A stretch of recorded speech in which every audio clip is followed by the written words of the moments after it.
So merge joins in SSIS. Merge join is a semi-blocking transformation. Let's see the features. So the merge join transformations provides us an output that is generated by joining two sorted data sets using inner. In outer we can use left, full. Normally right join, when we see we can just change the join sequence and then left right can be achieved. So next it is a partially blocking transformation. So the input buffer which we see may not be equivalent to the output buffer, or same buffer cannot be used for input and output, and you might see that number of inputs which we are getting will be different while we are getting the outputs. It allows two inputs and gives a single output, and the output will be dependent upon the join types, whether it is inner join, outer join, and then there are join conditions. You can include one column or more than one columns during the join. It can join heterogeneous sources and load to any destination. So normally if we see SQL joins, we can join two tables in SQL, but SSIS gives you the capability where you can get the data. One input comes from a file, another input is coming from a database. You can join them together using merge join. The requirement for merge join is the input data must be sorted to join the data and the joining columns, the columns on which we are joining, must have same metadata. So even if we are taking the data from a file and then joining it with the data of database, we have to just keep in mind that we are maintaining the same data metadata info for the joining columns. For example, if we are taking department and employee and we are populating department from file and joining it with the employee table on department ID, and employment info we are getting from database, we have to just keep in mind that the department ID on which we are joining these two tables must be of same type. That is, if one is integer, another has to be integer to join. Similar way, if anything is varchar here, we have to make that varchar in the other source also. We'll quickly see the example how we can achieve merge join. So let's create a source file first. So we'll just keep two simple columns, department ID and department name. Department ID 1 IT, we'll put 2 HR, 3 sales. So I'm just keeping it simple. We'll just join two flat file data. So we'll keep this as department and we'll keep in source folder. Now we'll create employee table. So in employee we need a department ID, employee ID, and then employee name.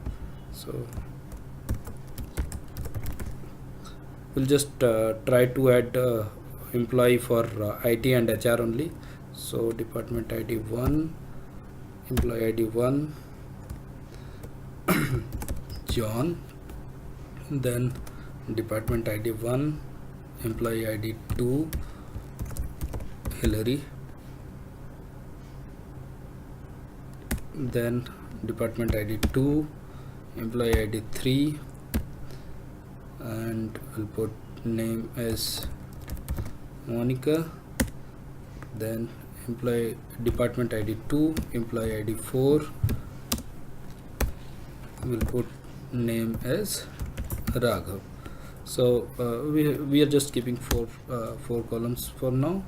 Let's save this as employee. So we'll have employee here. So we have got our two files to join.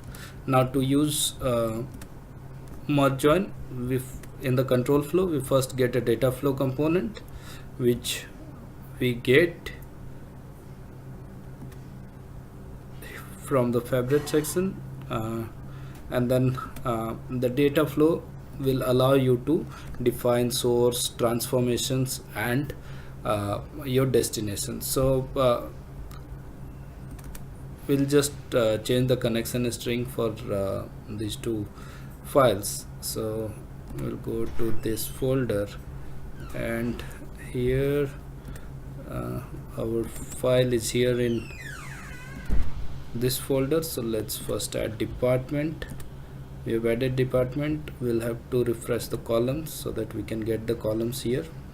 Now since our first row contains the column name, so we'll have to select that to make sure that that goes as a column name. So here you can see there is a property called column name in the first data row. We have checked that, and because of that only we are seeing this as a column. If we do not do, that will also come as a data. So we'll see that column 0 and column 1 has been assigned. So we'll keep that this way, and then we'll see the preview. Now here in the advanced you can see that department ID is string. So what we'll do, we'll change this to integer, and then we'll click OK. So we'll go here, and then we'll also see the output for 4 bytes and integer. Okay, now another thing, we need sorted input for the merge join transformation. So what we can do, we can either use the sort transformation, or there is a property called is sorted when we go for the advanced editor. So let's see output. Here is sorted property is set to true. Now we go here and we change this to, because we are joining on the department ID column, so we will sort this data on the basis of department ID. Now so let's make it department. Now second file is our employee file. So we have got all the columns, department and all. Now second, we'll update this as employee file. So let's go back to our folder, example, source, and then we'll take the employee file, and we have kept this checked. So there is some problem in the file, because you can see, we can just see this employee ID, employee name. We have done some mistake there. We'll see what is the mistake which we have done in the file. Let's go back, department ID, employee ID, employee name. Okay, department ID, employee ID, employee name, we have that. Let's refresh the metadata. So reshape columns, and we have got it. So now we are good to go. We have got all the columns. Let's again check what is the data type for department ID. Let's change it to 4 bytes and integer. We could have done that by using string also, if we had a department ID string here as well. Now we'll just change the sort key position to get the sorted output. So we'll come here, we'll first see its sorted property is set to true. Now we'll come here and we'll put sort key position as 1. Now this makes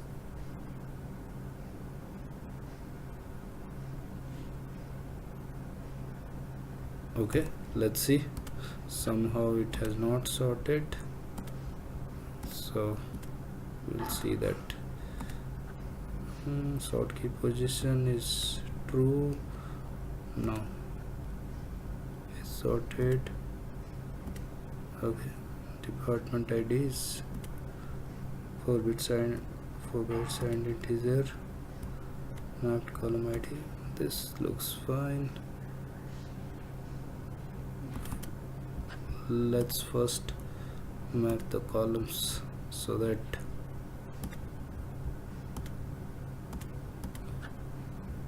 we'll change it back. So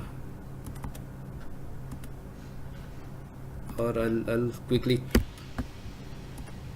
take another source, that is flat file source.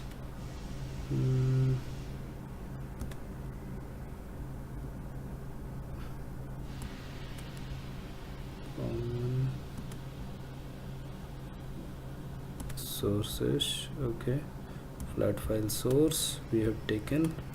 We'll make it as employee. We'll use mp2. We've got all the columns. Let's go back and set it, sorted.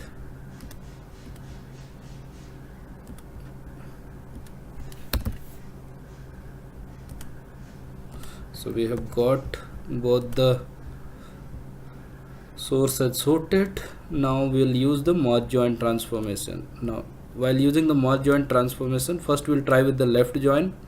So we are making it a left input. So we are done. Now we have got the right input. We can change the join type here. So let's try with the left join first. Our join column join key is department ID, and then what data we want to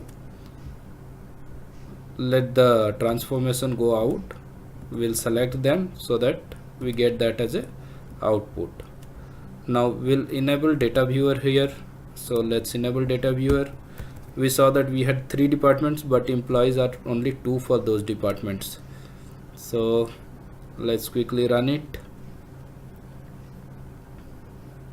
Now exactly similar to SQL, it gives us a null value for the department for which we don't have data if we are using a left join. If we will use inner join, then we will not get output for sales. So let's try that as well. So we'll just change the join type to inner join, and then we'll try to check the output, and we don't see any sales data. Similar way in full outer join, again, if some data is here and not in this table, and some data is here in this table but not in this table, it will try to combine them all and then will give you the output. So this way you can use the merge join. Thank you.